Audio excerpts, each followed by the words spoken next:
L'étude des enseignements de Rabbi Nachman. Et là, on va voir quelle est l'interaction entre, d'un côté, ce qu'on appelle la Emouna, la foi, et de l'autre côté, le Sechel, l'esprit, la pensée, la connaissance, l'intelligence, tout ce qui a trait au cerveau.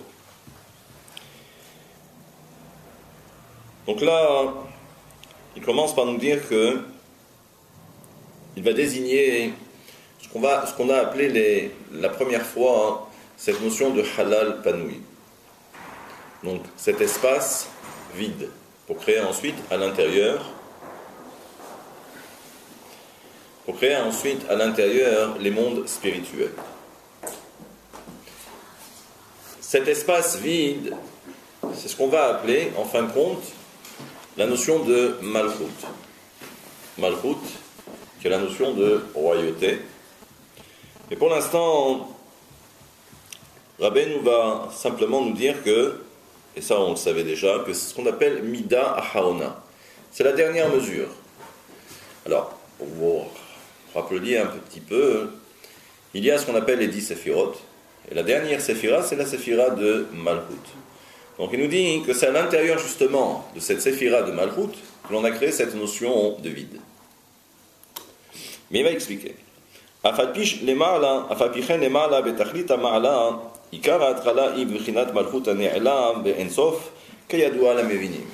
Et on sait très bien que c'est à partir de cet endroit que Dieu a créé le vide. Et il dit, pour les connaisseurs, ils comprendront à qui ou à quoi je fais référence. Pour l'instant, je laisse ça de côté. Il nous dit comme ça. Shemisham atralat atzimsum bishvil briat haolam. Kisof maase bema hashava tehila. Bechinat ani rishon vani aharon. Et là, il rapporte un verset de Isaïe qui nous dit: je suis le premier et je suis le dernier. Et nous savons que la notion de Ani qui est le pronom personnel, qui veut dire je, ça c'est ce qu'on appelle la notion de Malchut, c'est la notion justement de royauté. Kayadua. Et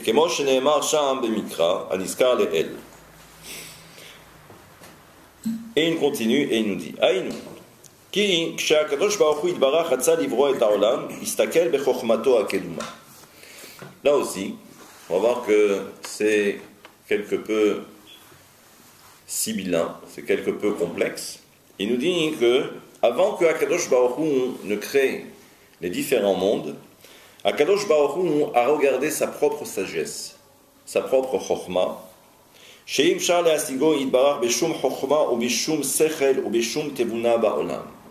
Il dit tout en sachant que il est impossible à l'homme, même ne serait-ce qu'à travers n'importe quelle science, de savoir exactement de quoi on parle.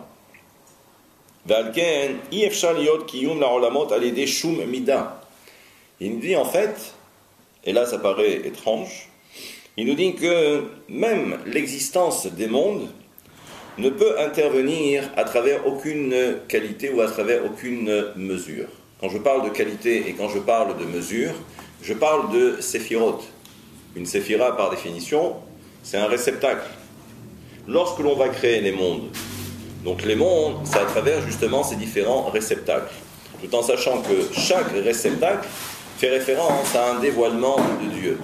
Donc ça veut dire que si on veut connaître Dieu, ce n'est pas par rapport à son essence, mais c'est par rapport à ses réceptacles. Donc il dit que ces réceptacles n'interviennent dans le processus qu'à partir de l'instant où on a créé ce fameux vide.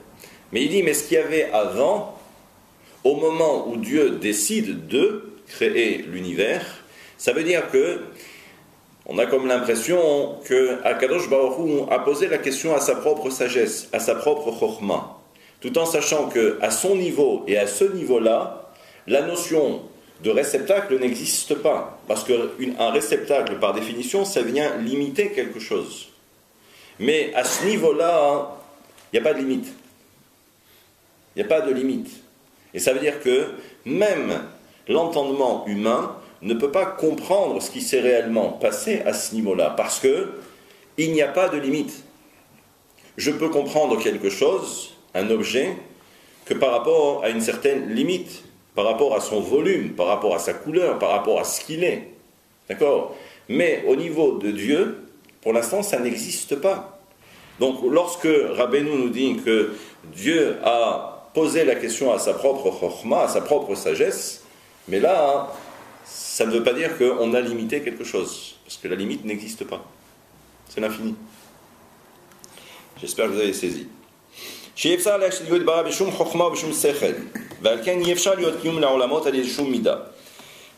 כי עיקר קיומם הוא על ידי שיודעים ממנו יתברך שהוא רב ושליט. La seule chose que l'on puisse savoir, c'est que c'est lui. C'est lui qui dirige le monde. Voilà, c'est la seule chose que l'on puisse savoir. Maintenant, essayer de comprendre quelle est l'essence de Dieu, ça nous échappe totalement. Mais je peux savoir que c'est lui, c'est tout, c'est la seule chose, ça s'arrête là. עיקרה ושרשה לכל עלמין, שזו עיקר התכלית של כל העולמות, כמו שכתוב בזוהר, בגין דישמודעין לה. C'est pour ça que le Zohar dira que la seule chose qui nous importe, c'est simplement de savoir que c'est Dieu qui est à l'origine des mondes, ou de la création de l'univers. ובאמת, אי אפשר להכירו ולדע ממנו יתברך על ידי שום מידה ושום ספירה.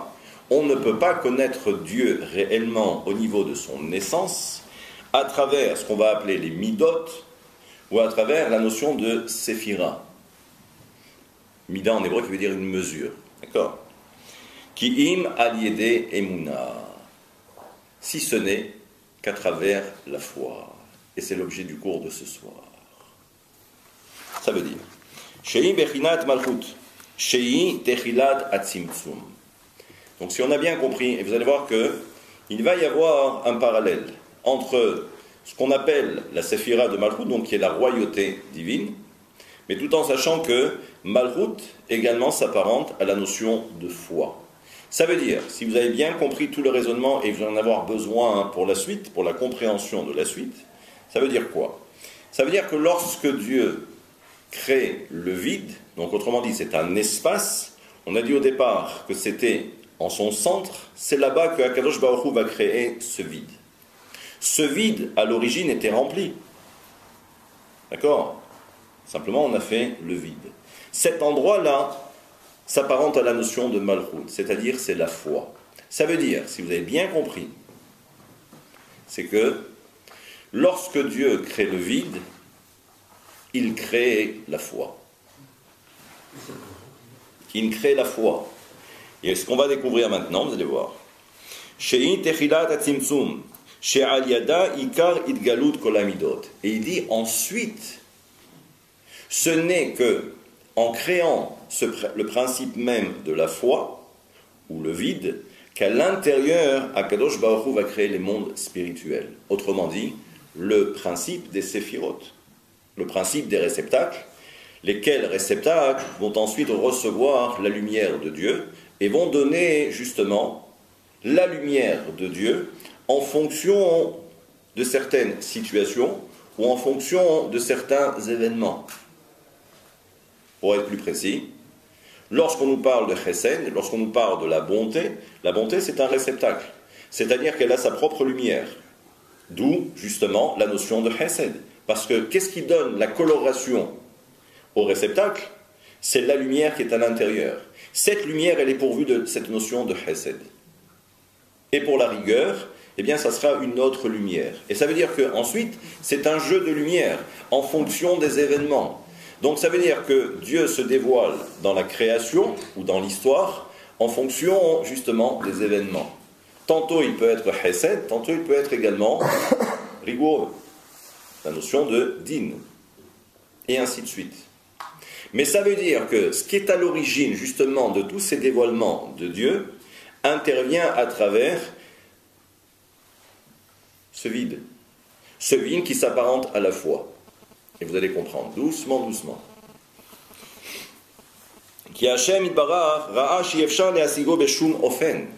Dieu, en créant l'univers, a bien compris qu'il était impossible pour l'homme de le connaître réellement, au niveau de son essence. Et il dit que, en fin de compte, l'intelligence humaine n'est pas assez grande pour comprendre Dieu. Donc ça veut dire que nous sommes limités. Et ça veut dire que ici, et vous allez comprendre, c'est que essayer de comprendre Dieu à travers son sechel, à travers son cerveau, eh bien c'est impossible. Alors vous allez me dire, mais si c'est impossible de connaître Dieu à travers son cerveau humain, mais alors comment peut-on connaître Dieu? Parce que tout le but de la création, toute la volonté de Dieu, c'est justement qu'on le connaisse. Alors ça veut dire que là, on a l'impression que c'est antinomique, c'est contradictoire.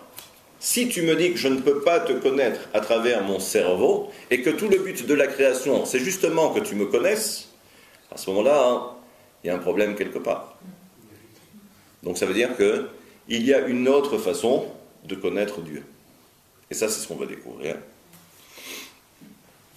Et donc, il continue. Alken, lo haya efshar livro et haolam ad asher tzimtzem upina elauto idbarach. Il dit, c'est pourquoi Dieu a été obligé de limiter sa lumière et de faire justement le vide au niveau de sa divinité. Au niveau, j'allais dire, entre guillemets, de sa substance. Je ne sais pas si vous me percevez. Ici, ça veut dire que Dieu fait véritablement le vide, mais le vide de lui-même. Kivyachol, si on peut s'exprimer de la sorte. Il dit que, justement, c'est sa sagesse qui a permis de réduire sa propre sagesse. Ce que nous dit ici Rabbi Nachman, ça veut dire que c'est la sagesse de Dieu elle-même qui a limité sa propre sagesse pour que l'homme puisse le connaître.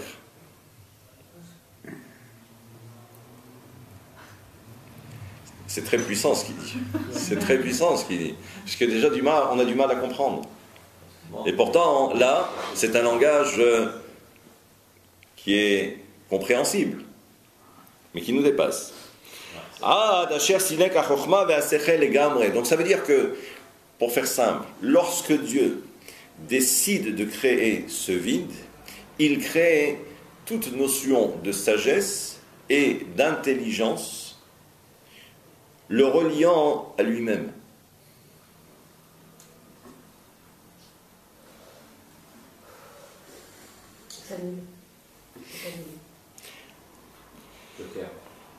Très bien.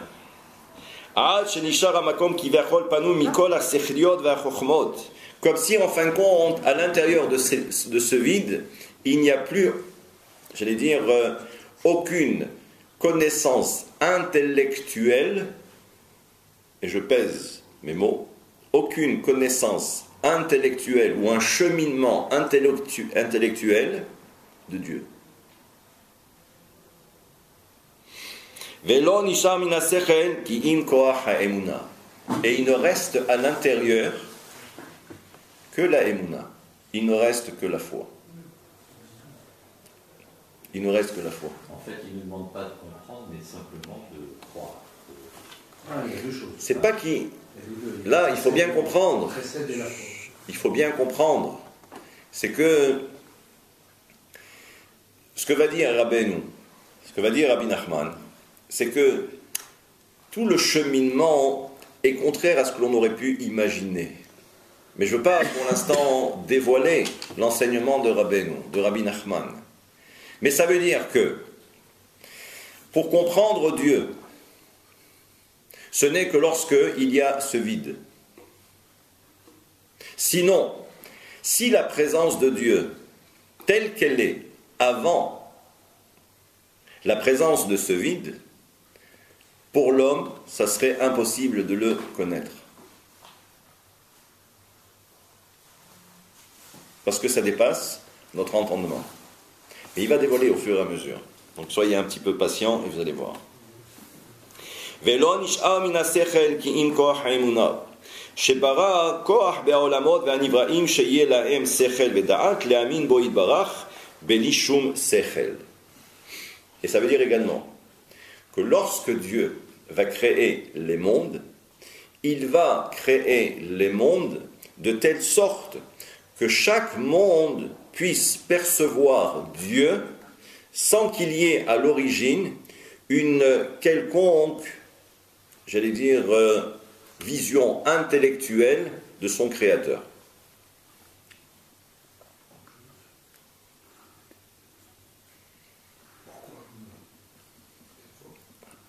On va voir. On va voir. Ça serait trop facile. Pour faire simple, c'est que la plupart des gens veulent connaître Dieu, ou même à travers les mitzvot, à travers les commandements ou la volonté de Dieu. La plupart des gens diront j'accepte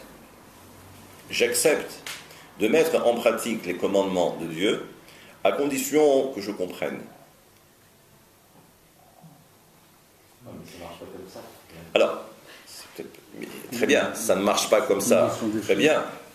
Mais toujours est-il, c'est que pour la plupart des gens, d'accord, n'acceptent de comprendre, du moins de mettre en pratique, que dès l'instant où ils comprennent.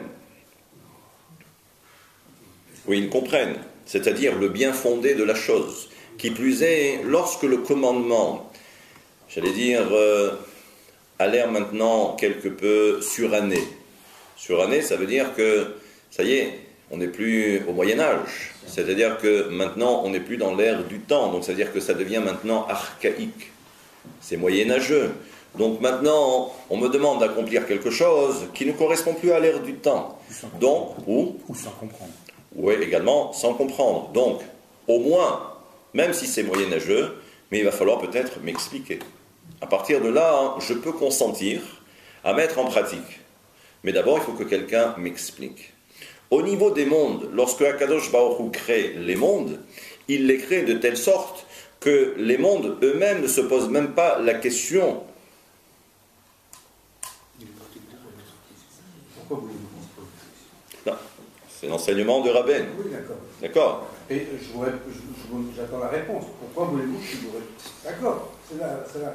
Mais on rebondit et on dit pourquoi voulez-vous qu'il se pose la question? On va voir ce qu'il va dire.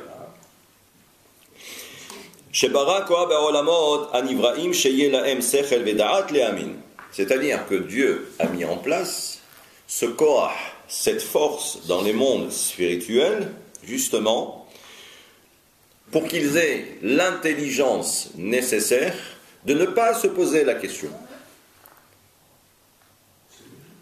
Belishum sehel, ou behemet, ze atzimtzum ou pele gadol. Et il dit, c'est pourquoi ce vide-là, ou cette limitation de la lumière de Dieu, c'est quelque chose qui est de l'ordre de l'extraordinaire. C'est quelque chose qui est extraordinaire. Kamuvan de makom aher, qui est muna ou pele gadol.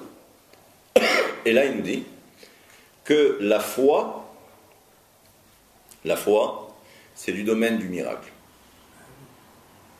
La foi, c'est du domaine du miracle. Qui est muna iniflet tamim deim, c'est-à-dire que c'est quelque chose qui dépasse l'entendement, la foi. Qui bedavar shemevinim be'asechel en tzrichim le'amin ve'en ikra emuna. Parce qu'il dit, dès l'instant où l'homme comprend, il n'a pas besoin de faire intervenir sa foi. C'est logique. Ve'ikar ha'emuna est le principe même de la foi.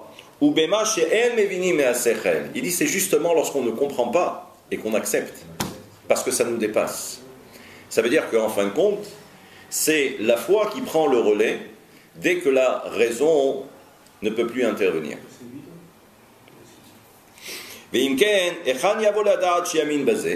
Donc il dit maintenant, là aussi, question de Rabbeinu. Et là il faut bien comprendre la question, c'est qu'il dit mais ensuite, comme pour les mondes, lorsque l'on passe à ce stade ultime qui est la foi, c'est-à-dire que lorsque la raison ne peut plus intervenir, c'est la foi qui prend le relais. Il dit, mais qui a créé cette force dans la foi pour qu'elle puisse quand même accepter?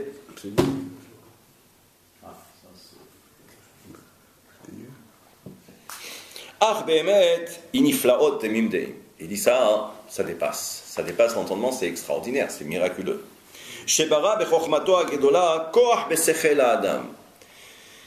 Akadosh Baruch Hu, quand il a créé l'homme, il a mis en l'homme justement ce koach hasechel, cette force de raisonnement. Où on va voir que l'homme lui aussi va être capable de se limiter au niveau de son intelligence, au niveau de son raisonnement, et de comprendre le principe de la foi. Levad.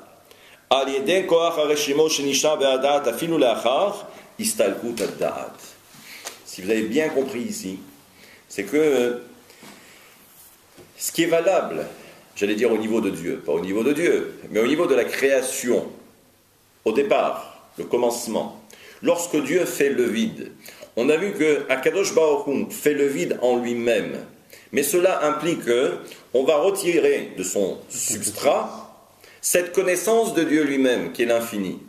Parce que c'est une connaissance que l'homme ne peut pas concevoir. Donc on fait le vide. Qu'est-ce qu'on laisse à la place? On laisse à la place la Emouna. Au niveau de l'homme, c'est exactement le même principe. Ça veut dire que, à quel moment la foi intervient?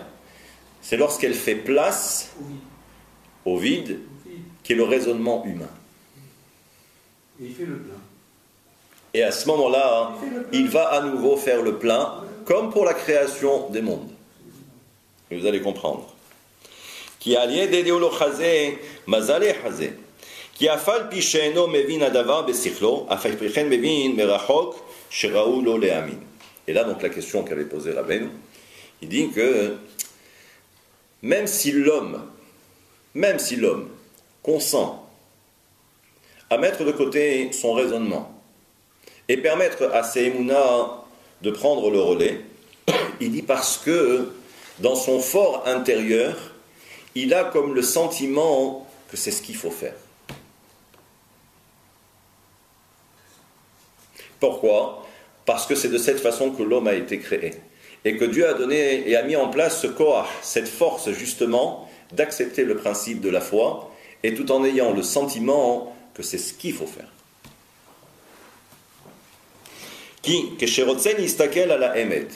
Parce que lorsque l'homme regarde attentivement le Emet, la vérité, parce que lorsque l'homme, et ça c'est ce qu'on va appeler la conviction de l'homme, c'est-à-dire que dans certaines situations, l'homme est convaincu d'avoir raison, ou d'avoir en main le principe même du Emet, de la vérité. Il possède le Emet. C'est-à-dire qu'il n'est pas en mesure de le démontrer, mais il a cette conviction intime que c'est cela. Et justement, ça provient d'où cette conviction? C'est ce koach que Dieu a mis en place en l'homme, cette force, où l'homme est convaincu de quelque chose, même s'il n'est pas capable de le définir. Mais il a cette conviction. Et donc c'est le même principe pour la foi. Et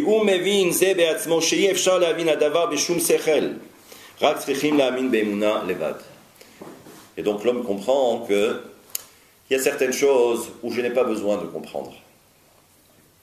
Et c'est la foi qui justement me permet de comprendre, j'allais dire intimement, ou à travers cette conviction personnelle, que c'est cela.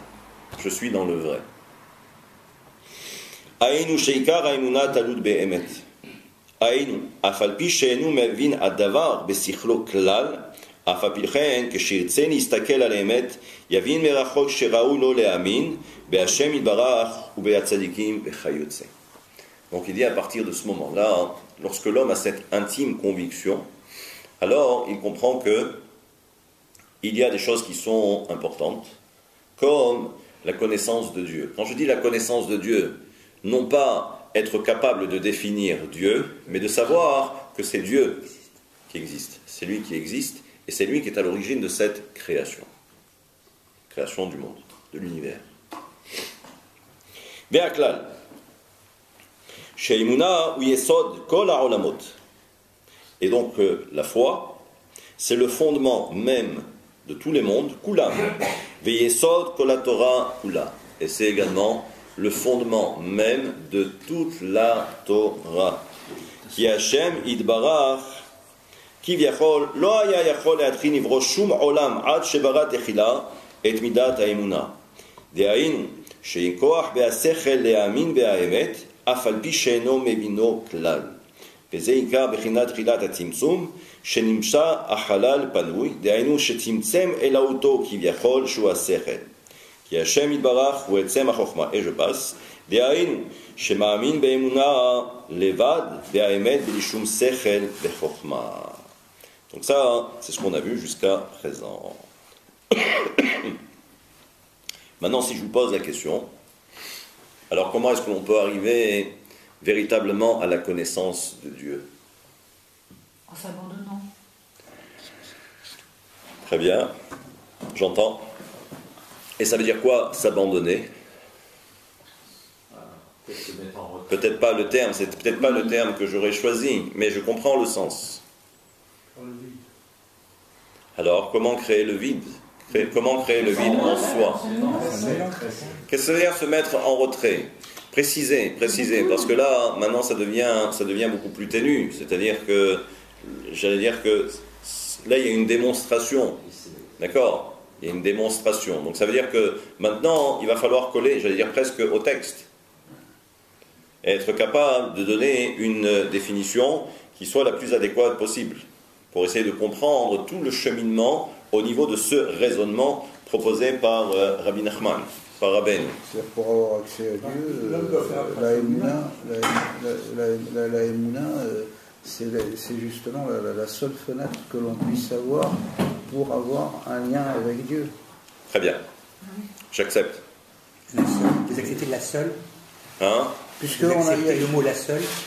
C'est la seule. C'est la seule puisqu'on n'a pas la capacité d'entendement. C'est la seule. Ah ouais, parce qu'on l'a dit, de toute façon, nous, on fait abstraction de la raison. On voit qu'une infime partie. On fait abstraction de la raison. On va avoir cette vue. On fait abstraction de la raison.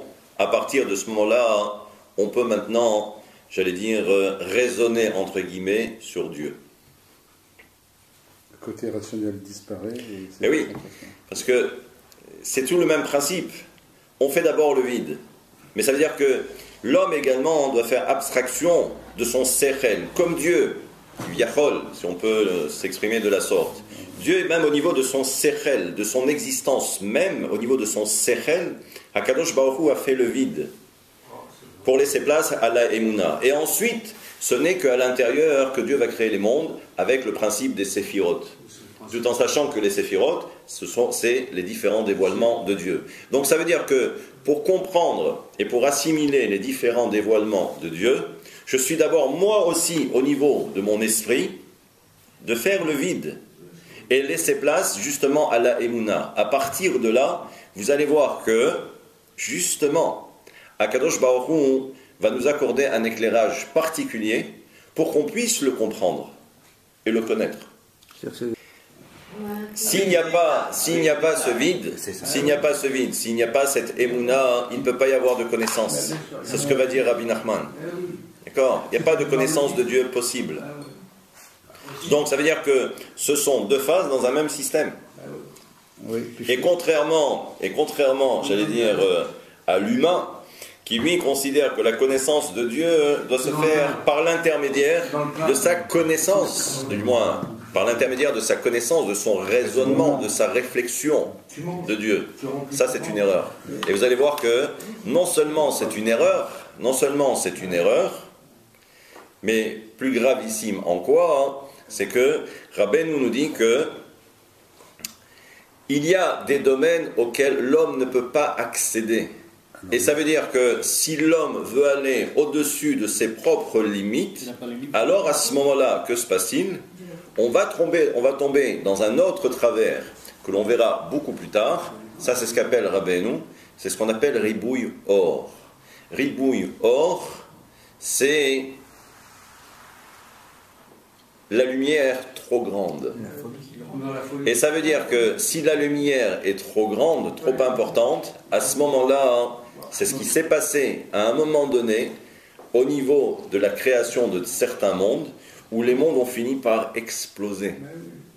Parce que trop de lumière, alors qu'on n'est pas capable de recevoir toute cette lumière, à ce moment-là, on finit par imploser, on finit par exploser. Donc ça veut dire qu'au niveau du raisonnement, lorsque l'homme ne veut pas admettre ce cheminement qui est nécessaire dans la compréhension de Dieu, alors à ce moment-là, il finira... Je n'ai pas parlé au niveau des mondes, parce que les mondes, eux, si vous avez bien compris le principe, c'est que quand est-ce qu'il y a danger? C'est lorsque on ne respecte pas ce cheminement qui a été défini. C'est-à-dire, il y a un processus. Le processus, on a dit que d'abord il faut faire le vide. Donc ça veut dire que accepter le vide, c'est accepter déjà la foi. Et ensuite, ce n'est que grâce à la foi qu'à ce moment-là, l'homme, ensuite, est capable de comprendre certaines choses. Ne serait-ce que par intuition. Donc ça, il y a un cheminement. Au niveau des mondes spirituels, si vous avez bien compris ce que j'ai dit au début, au nom de Rabbi Nachman, c'est que lorsque Dieu a créé les mondes, il a créé les mondes de telle sorte que les mondes eux-mêmes ne se posent pas ce genre de questions. Et les progrès fulgurants de la médecine, Alors, depuis 500 ans, ça va complètement à l'encontre? Ça ne va pas du tout à l'encontre. Parce que si vous vous rappelez un ancien cours qu'on avait vu ensemble il y a très longtemps, et auquel d'ailleurs vous aviez assisté, et j'avais dit qu'en fin de compte, c'est comme pour... je vais donner déjà un exemple. Lorsqu'on parle de la création du monde, on parle de Bereshit. D'accord? Maintenant, on nous dit qu'au moment de la création du monde, il y a 10 paroles qui ont été énoncées par Dieu pour créer le monde, du moins la terre. Lorsqu'on regarde, on s'aperçoit qu'il n'y en a que 9. Donc, quelle serait la 10e parole? Réponse de nos sages, c'est Bereshit. Mais qu'est-ce que ça veut dire? En quoi Bereshit? En quoi Bereshit est une parole? C'est le commencement. Parce que c'est clair les temps. Et donc, Bereshit, ce que diront les sages, c'est que, en fait, Bereshit, c'est la parole par excellence qui contient les 9 autres. Mais ça veut dire également que c'est comme lorsque vous plantez quelque chose. Ça veut dire que ce que vous avez planté, tout ne va pas sortir le même jour. Ça veut dire également que la parole qui était contenue dans Bereshit va se dévoiler chaque jour de la création. D'accord? Chaque jour de la création. Premier jour, deuxième jour, troisième jour, cinquième jour, sixième jour et septième jour, donc c'est le Shabbat. Pourquoi je vous dis cela? C'est que ça, c'est au niveau de la semaine, au niveau de la création du monde. Très bien. Maintenant, si vous vous rappelez ce qu'on avait dit il y a très longtemps, c'est que, ensuite, au niveau des siècles, au niveau des millénaires, il va y avoir également une progression. Mais ça veut dire également que, dès le départ, toutes ces progressions sont déjà programmées dès le début de la création. Et ça veut dire que, comme pour les 7 jours de la création, où chaque jour, en fin de compte, a vu le jour, ça veut dire également que toutes ces connaissances que l'homme maintenant va pouvoir posséder, c'est-à-dire vont se dévoiler au fur et à mesure. Mais ça ne veut pas dire qu'on va aller à l'encontre de Dieu, mais ça veut dire qu'en fin de compte, tout était déjà inscrit dans le programme. Et si nous sommes en 2016 ou si nous sommes en 5776, ça veut dire que pour chaque année, il va y avoir un dévoilement. Et plus on va aller, et plus le dévoilement sera conséquent. Mais ça ne veut pas dire que cela va à l'encontre de la volonté de Dieu, mais c'est une lumière qui se dévoile au fur et à mesure. Comme ça a été pour la création du monde, Bereshit, et ensuite il y a eu les 6 jours de la création. Donc, c'est-à-dire que on ne va pas à l'encontre. On ne va pas à l'encontre. On fait simplement, j'allais dire, dévoiler ce qui était pour l'instant caché et qui était en potentiel, qui était contenu dans un programme. Si vous vous rappelez, ça c'est l'image que j'aime beaucoup, c'est le système. Il y a un système et le système se dévoile au fur et à mesure parce que le monde, d'après nos textes, doit vivre ou doit exister pendant 6000 ans. D'accord? Mais ça ne veut pas dire qu'on va attendre 5776 pour réactualiser le programme, ou par enchantement on va dire, bon, ben là, allez, on va apporter une petite modification. Non, c'est pas comme ça que ça marche. C'est que c'est depuis l'origine, dès l'instant où on a allumé le compteur, on sait très bien que dans le logiciel, voilà ce qui est prévu, tout ce qui est programmé pour arriver jusqu'à la fin. Et à l'intérieur, il y a nous. À l'intérieur, il y a nous. Donc, ce que vont dévoiler les scientifiques, c'est parce qu'en fait, c'est déjà inscrit dans le programme. D'accord? Et on va appeler ça une découverte.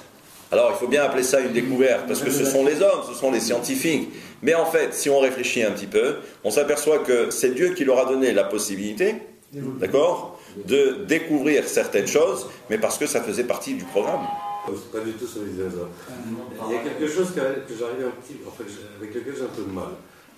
Rabbi Nachman a cette vision philosophique du parallélisme entre le retrait de Dieu et l'impossibilité de rentrer en connaissance avec lui de par le retrait de notre raison, on va faire ça. Très bien, c'est bon, ça marche.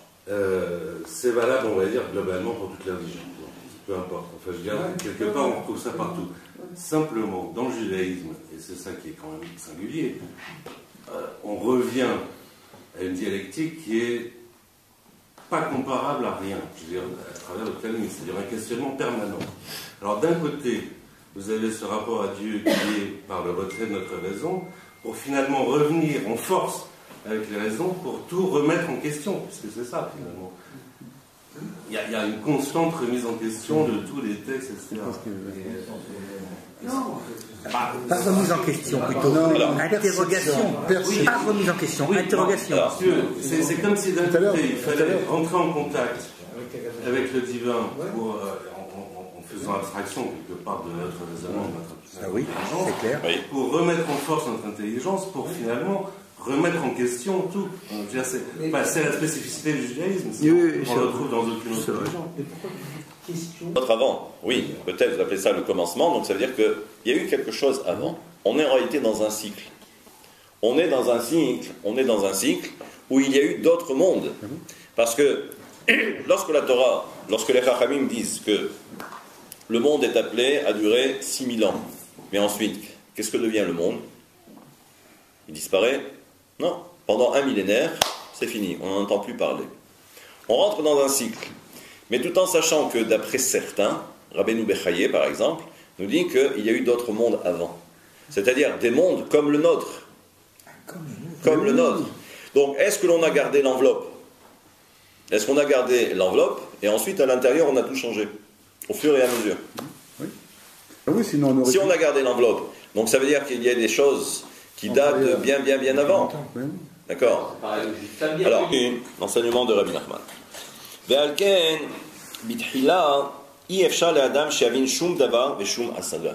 C'est pourquoi, au départ, l'homme ne peut pas comprendre, ou ne peut rien comprendre. Prinat ensof. Parce qu'au départ, et là aussi vous allez voir le parallèle, c'est qu'au départ, lorsque l'homme n'est pas capable de comprendre quelque chose, pour lui, c'est du domaine de l'infini. C'est du domaine du ensof. D'accord? Comme l'infini nous échappe, donc ça veut dire que cet enseignement ou cette connaissance m'échappe également. Donc il dit donc il dit maintenant, qu'est-ce que je fais en tant qu'homme? Si je vois que je n'arrive pas à percevoir justement cette connaissance qui m'échappe, comme si en fin de compte elle était infinie pour moi, alors qu'est-ce que je fais? Mais elle ne peut que nous échapper dans tous les cas de figure. Pour l'instant, elle nous échappe. Donc ça veut dire que, quelle doit être notre réaction? La émouna. C'est la émouna. Il y en a beaucoup qui, Betzarir. quand ils sont malheureux, vont vers la foi. C'est un échec. C'est par dépit, Chantal. C'est par dépit, voilà. Là, ici, on parle d'une construction, c'est-à-dire positive, c'est-à-dire active. C'est volontaire. D'accord? À un moment donné, les gens vont se dire, bon, j'ai la foi. Quelle foi? C'est pas ça. Donc apparemment, donc, il y a même plusieurs niveaux de foi. Mais bon, on passe. C'est-à-dire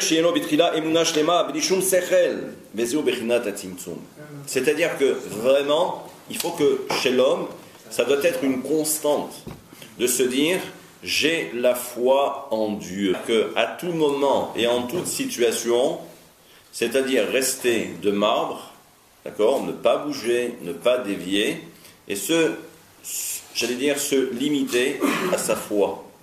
S'investir dans sa foi. Et c'est-à-dire que je ne bouge pas. Quoi qu'il arrive, je ne bouge pas. Ça, c'est dur.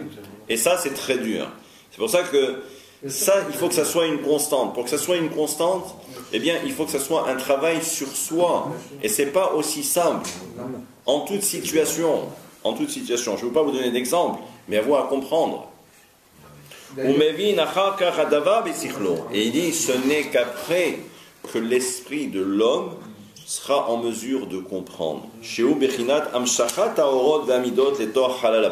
il dit, c'est que, là aussi, c'est une démarche personnelle. Quand je dis une démarche personnelle, c'est un travail personnel. Mais ça veut dire qu'ensuite, comme pour la création de l'univers, où au départ il y avait ce vide, ce n'est qu'ensuite que Dieu va créer quelque chose à l'intérieur de ce vide. Il dit au niveau de l'homme, c'est le même principe. Si je fais la démarche, et qui est une démarche permanente, constante, dans ce vide, à ce moment-là, il y aura un éclairage, et ça veut dire qu'à l'intérieur de ce vide de mon esprit, à ce moment-là, Dieu va créer en quelque sorte la lumière, l'éclairage. Sujet d'il y a deux cours. Elle est sceptique, la dame. Voilà. Donc il dit que la foi, c'est justement cette limitation pour toute chose. Et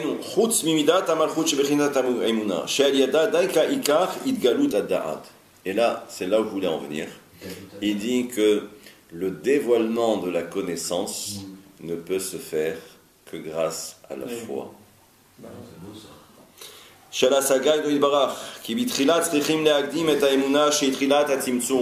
Et donc, pour commencer, on doit d'abord commencer par le Tzimtzum, par la Emuna, par avoir la foi en Dieu.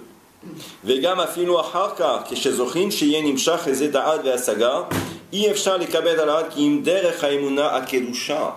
il dit ensuite, même si après, je reçois un éclairage, il dit, il faut toujours que cette foi soit dans le sacré, dans la sainteté.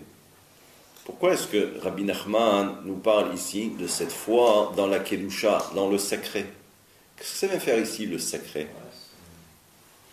Qui asur l'ismor ala sechel levad, ve'en kiyum la sechel belo ha'emuna. Donc il dit que la connaissance de l'homme ne peut avoir d'existence que grâce à la foi.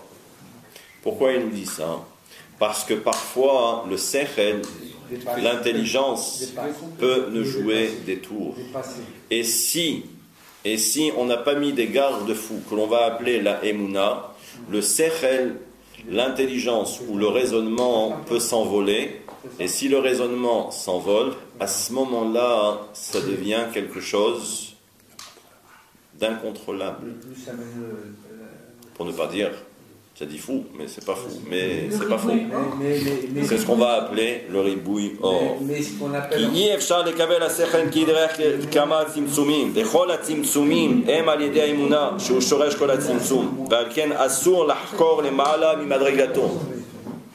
Et il dit, et je termine avec cela, il dit que ensuite, lorsque l'homme va procéder, lorsque l'homme va avancer, il ne faut surtout pas que l'homme avance au-delà de son raisonnement.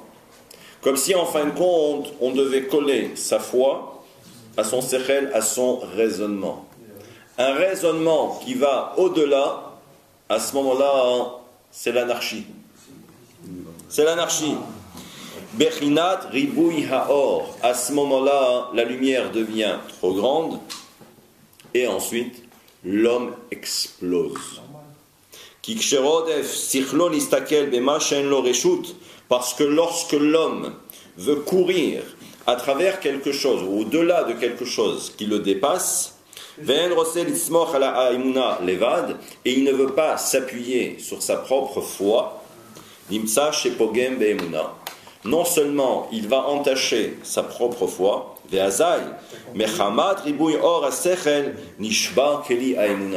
malheureusement après, son propre réceptacle, qui est là pour recevoir cette foi de Dieu, finit par exploser, et à ce moment-là, que se passe-t-il? Non seulement toute sa démarche va être entachée, mais ensuite il va descendre, il va chuter au niveau de sa foi, et ça veut dire que tout son da'at, toute sa conscience va disparaître. Même par rapport à ce que l'homme était en mesure de comprendre au départ, même ça il va le perdre. Et là, à ce moment-là, l'homme lui-même retourne au néant. Il retourne à l'infini. Mais parce qu'il a cassé le réceptacle qui était là justement pour limiter ou pour doser et pour permettre à l'homme d'avancer et pour que sa connaissance soit en adéquation également avec sa foi.